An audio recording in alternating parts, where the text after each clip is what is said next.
Telangana constable అభ్యర్థులకు good news. Constable పోస్టుల భర్తీకి ఉన్న అడ్డంకి తొలగిపోయింది. అయితే అభ్యర్థులకు గతంలో 4 మార్కులు కలపాలని సింగిల్ బెంచ్ ఇచ్చిన ఉత్తర్వులను హైకోర్టు డివిజన్ బెంచ్ గురువారం కొట్టివేసింది. 4 వారాల్లో నియామక ప్రక్రియను పూర్తి చేయాలని ఆదేశించింది. ధర్మాసనం ఆదేశించగా 15,640 పోస్టుల భర్తీకి మార్గం సుగమమైంది.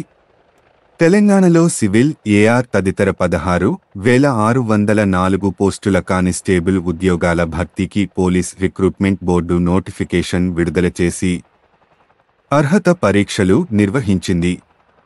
ఇందులో 15,640 మంది అభ్యర్థులను ఎంపిక చేసిన విషయం తెలిసిందే.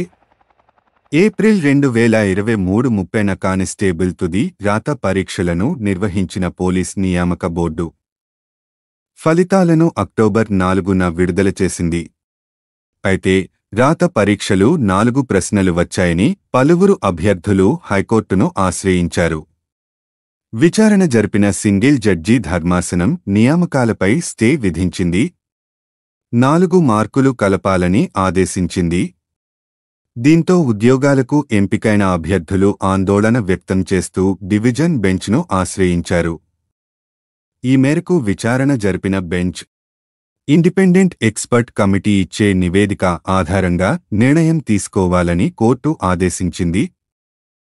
హాయ్ ఫ్రెండ్స్, ఇలాంటి వీడియోస్ మరిన్ని ఫ్రీగా చూడడానికి ఛానల్ని సబ్స్క్రైబ్ చేసుకోండి. అలాగే పక్కన ఉన్న గంట సింబల్ని నొక్కి పెట్టుకోండి. ఏదైనా వీడియో అప్లోడ్ చేయగానే మీకు నోటిఫికేషన్ అనేది వస్తుంది.